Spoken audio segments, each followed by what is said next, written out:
हमने अपने आप को डिकपल कर लिया, तलाक ले लिया अमेरिका से। उधर रोज कुछ ना कुछ बुरी खबर आती है और हम बिल्कुल अलग चाल चल रहे हैं। क्या एक्चुअली ये इसलिए क्योंकि भारत में जो इकोनॉमिक इंडिकेटर्स हैं हमारे, वो वर्ल्ड में सबसे बेस्ट है। आप देखिए आरबीआई ने कितना रिस्क लेते हुए पॉज कर दिया, या आप जो दूसरे फ्रिक्वेंसी नंबर आ रहे हैं उनको देखिए, आप चाहे क्रेडिट ग्रोथ के नंबर देखिए या बड़े बैंकों के रिजल्ट्स देखिए, तो क्या वाकई हम लोगों ने डिकपल कर लिया कि नहीं यूएस की प्रॉब्लम अलग, वो अपना देखें, हम अपना देख रहे हैं? देखिए नीरज जी, इसमें दो तीन चीज़ें हैं।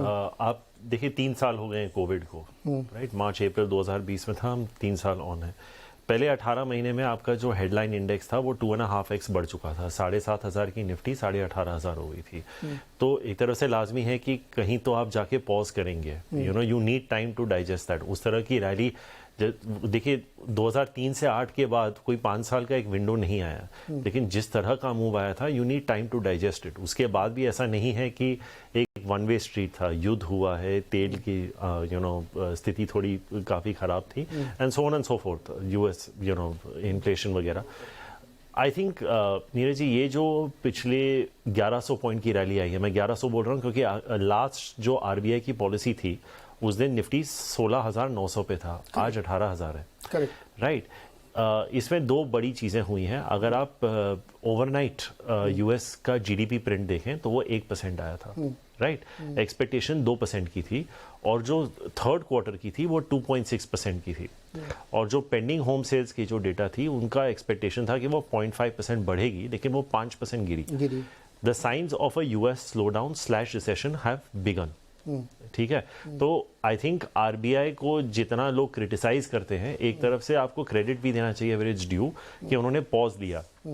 मुझे लगता है कि ये जो आंकड़े आ रहे हैं यूएस में, I think we are done with rate hikes, क्योंकि यूएस में 50% जो इन्फ्लेशन है वो हाउसिंग से आता है, हमारा 50% आता है फ्रूट्स और वेजिटेबल से। तो the dynamics of inflation are very different. तो एक तरफ से अगर आप इंक्रीमेंटली बोलते हैं कि ठीक है, interest rates are done, markets are a discounting mechanism, है ना?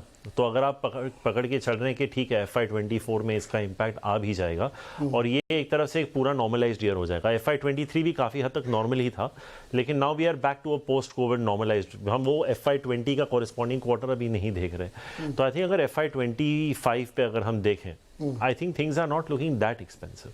FY24 पे अभी भी आप आर्ग्यू कर सकते हैं। तो is there a case for the market to make a new high? वो एकेडमिक है, right?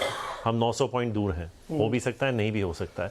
But the question is, जैसे जो मूवी आई थी मैट्रिक्स, जहाँ पे मॉर्फियस न्यू से कह सकते हैं कि I can only open the door for you, you have to step in. वहाँ पे हिट करना एक बात है, वहाँ पे सस्टेन करना दूसरी बात है। तो I still don't think we are out of the woods. जो एसवीबी की जो क्राइसिस थी वो मार्च एंड अर्ली अप्रैल की क्राइसिस थी, और अभी आंकड़े यूएस में स्लो डाउन होना चालू हुए हैं। तो ये कैसे प्ले होगा?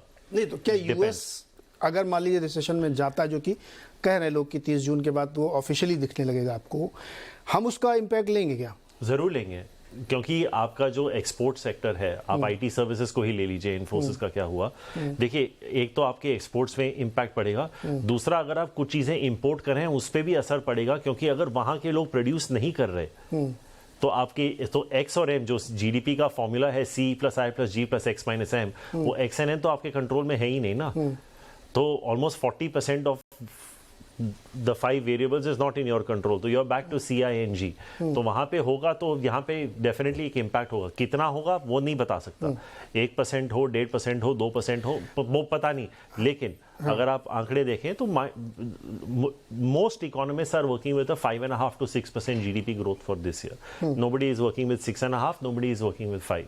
तो I think at 5.5-6% you will be one of the best fastest growing economies in the world. Earnings की आप जब हेडलाइंस पढ़ रहे थे अभी, earnings have been very good. ऐसा नहीं है कि इन्फोसिस को छोड़ के कोई शॉकर नहीं आया है एक्चुअली, तो ये एक बहुत ही आश्चर्यचकित बात है कि लोग एक्सपेक्ट कर रहे थे कि ये क्वार्टर खराब आएगा। इन्फोसिस को छोड़ के भी अगर आप इन्फोसिस के मुकाबले TCS, HCL tech, Wipro tech, they have actually outperformed by quite a margin. In fact